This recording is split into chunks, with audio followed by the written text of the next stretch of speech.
How to be a perfect offlaner by Mugiwawa. First, let's look at what type of character you want to play in the offlane. Offlaner will have to play a 1v1 on one extremity of the map, so there is a few things we'll look for a character to be suited for offlane. First, you would like to have someone that can fight and dominate 1v1 scenarios at some moment in the game. Also, you would like a character that can survive a gank by himself since nobody is here to help him. And last, a character that can benefit from having the most experience on the map. All these criteria means that usually Bruiser, which means tanky damage dealer, are well suited for that lane, with tank being a good second choice and a few assassin can find success here as well.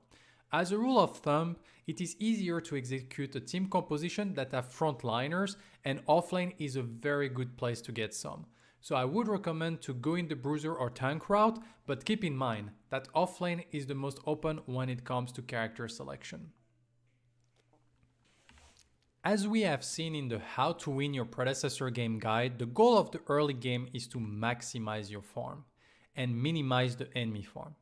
Behind this simple principle, offlane is the lane where it can become the hardest to apply, because there is a lot of concept to know about. It is not as straightforward as to walk up to the wave and don't miss last hit.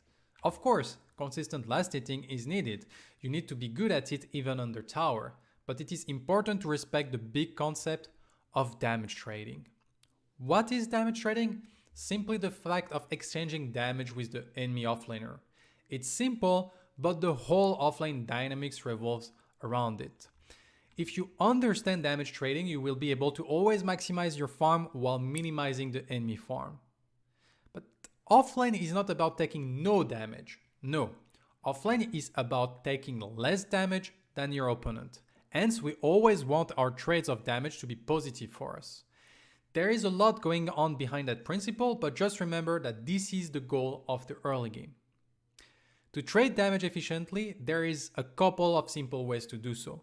First is if your abilities are up and your opponents are not, you should be winning the trade if you take advantage of that window.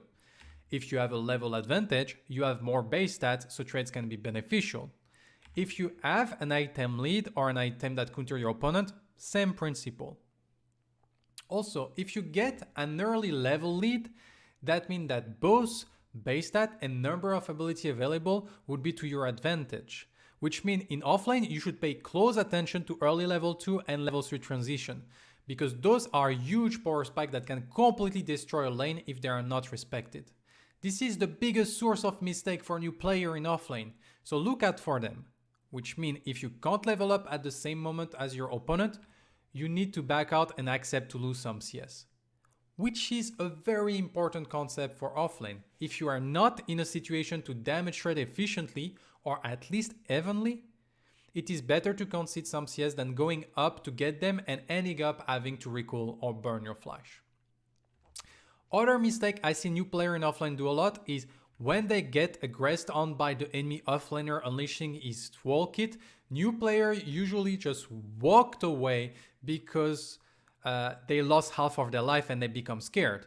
But remember, the whole kit of the opponent is done, which means we are now in a window where we can trade efficiently because we have our ability up and the opponent does not. So we should at least trade back before they recover their ability.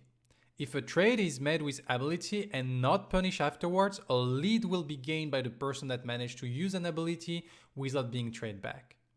Which brings me to my last point of damage trading, which is know your matchup. Each matchup has specific moment that even if fully equal on level and item, one character has the advantage over the other. This will come from experience and playing a lot, but principle remain the same. Ask yourself, can I damage trade efficiently in the current situation? So this was a big chunk of information. And it is not finished for what you should do in the early game as an offlaner. I told you, there is a lot that's going on in that lane, but it is almost finished. The last 2 points is about wave management and playing around jungler. Wave management is a deep topic that requires a guide especially for it, but here we will keep it simple. First, try to farm as close as possible to your tower, because that way you are less exposed to gank and you force your opponent to be more exposed to gank. And second, if you want to go for a recall, the best is to do it after you crash the wave under the enemy tower, which means trying to push as fast as possible so the wave ends up under the enemy tower. Be careful, proficient offlaner will try to catch the wave, which means taking aggro of it so it does not go under tower to be able to farm themselves close to their tower. Try to pressure them so they can't do that.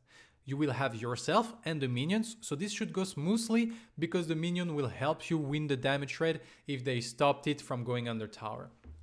And finally, pay attention to both jungler. Don't go for a all-in if the enemy jungler can be next to your position.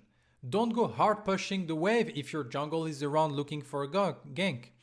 Talking about ganks, they are set up by the laners, not the junglers, so try to put all the chains on your side. Also, if you keep overextending and the enemy jungler keep coming to kill you, that's on you. You should respect the enemy jungler, and it is not your jungler's job to win your lane. Keep in mind that if your jungler comes to your lane and the gank is not successful, that puts your team behind. But the opposite is true. Every time you get ganked and you survive, even if you are not getting ahead yourself, your team is. We survived the early game, we got decent farm, we did some good damage trading, we did not die from enemy gank, so what's next? Well, keep your farm up, especially on bruiser or assassin pick, you need to have an experienced lead to keep being a big threat. On top of that, start looking at damaging and taking your tower if you can. Taking this tower will give you a nice boost of gold for yourself but also your team, and more importantly will open the map for you to start roaming, which is the act of leaving your lane to impact the rest of the map. But be careful when pushing the tower. In mid game, jungler, mid laner and support can appear, so always keep an eye on the minimap. Remember, any unsuccessful gank on you puts your team ahead. Depending on how strong you are, you can look to invade the enemy jungle, but what really matters is to rotate for objective, especially Fangtooth. Usually offlaner are the strongest during the mid game, and having your offlaner for a Fangtooth teamfight while the enemy offlaner is not result usually in a free objective for your team. So you should be looking at first setting up your wave, which means simply push it as far as you can and then rotate to the other side of the map to help. The reason is if the wave is pushed, enemy needs to come to defend, and also will give you time to come back to defend your tower after your rotation is finished. Of course, if your team is getting hard pressure on mid or duo, probably your rotation goal will not be to do Fangtooth, but gank to relieve pressure on other lanes. Last, it is important that you understand what your role in teamfight is. There is no one-fit-all answer here, it depends on your own pick, your team composition, enemy team composition, and how well farmed everyone is, but keep in mind that there are two important things for successful teamfight: thinking about your positioning and your role. And for that, we have a simple algorithm to follow. First, you have to answer if you are a tank, bruiser, or an assassin. If you are a tank or a bruiser, your job is to initiate the teamfight. Walk in front of your team and start the battle, which means you need to pay attention about two things.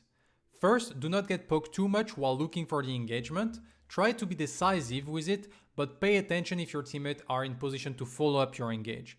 You might be tanky, but if you take all 5 members of the enemy team alone, you are going to die. Then once the engage is done, you usually have two potential roles.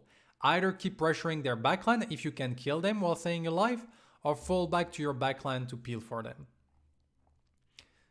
If you are an assassin, you should try to look to position yourself out of vision from the enemy team and be ready to jump on the enemy squishy character when the team fight has been initiated either by them or your team.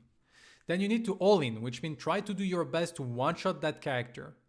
Once this character is done, depending on the side of the team fight, you can either jump to the next target or disengage for a short while to get your cooldown back up to either re-engage and kill another target or reset because you are not in a position to fight anymore. Teamfight will come with experience, but if you really want to get better at them, you need to watch their replay and ask yourself, what should I do at every point in the teamfight while reviewing it? Remember the 50-50 rule from the Perfect Mindset Guide video. We have secured some functions because of good rotation and team fighting, so how to keep the pressure on as an offlaner? Well, first, you don't have a lane anymore. What I mean by that is don't stay in your lane but go where you are needed. And one of your role is to set up wave. Late game is all about map control, and one way to get map control is to have minion wave in the enemy territory, and that's one of your job. Your wave clear is fast and you are hard to kill, so perfect for this job, especially on the side lanes. Then you have a decision to make. Should I stick with my team to help them team fight and secure big objective, or should I split push? Once again, no clear algorithm on what you should do, but if you are the sole frontline of your team, it is usually better to go with them team fight. And when it comes to it, they are similar to your mid-game teamfight, with the differences that you will probably be less tanky because enemy carries start to have a lot of damage, so you have to take that into account. If you decide to go with the split push, keep in mind that the enemy team can collapse on you, so it is all a question of timing. If they collapse on you and kill you and your team was not in a position to use the space created, then your split push was useless. The best in solo queue is to match the pressure of your team on the other side of the map and not commit while you don't know where the enemy team is.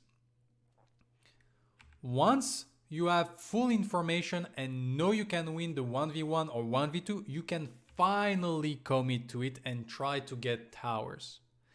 Once again, if the enemy team ganks you but does not kill you, your team gets ahead. Funny how simple concept can be applied throughout the games. We are at the end of this guide, and there is a lot to digest here. Keep in mind to practice while using the isolation training method. You won't be able to apply everything immediately, so just focus on one step at a time. Luckily for us, Offlane is pretty great for that, so I would recommend that you follow this order, and once you feel confident on the current topic, move on to the next one in your games. First, get better at damage trading. Then, focus on paying attention to the junglers. Improve your farms through better CSing and wave management. Secure your tower and rotate for objective. Improve your team fighting. And then impact the map correctly in the late game to finally become a perfect offlaner. Thank you for spending the time on this content, and I hope it has provided you some clear direction on what you should work on to become the best offlaner in Predecessor. Keep in mind that everyone around you also progress, and so if you want to rank up, you need to progress faster than the pack.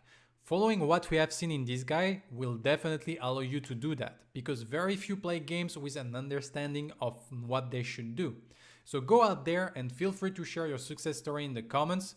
For me, I will see you in the future with more educational content to help you towards becoming the best at Predecessor. Mugi out.